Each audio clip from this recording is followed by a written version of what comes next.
कतना दिन बाद भोले दरस भइल, आज मनवा के सपना पूरा भइल।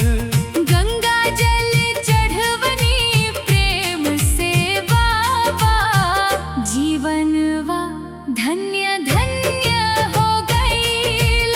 सावन के हरियर भोर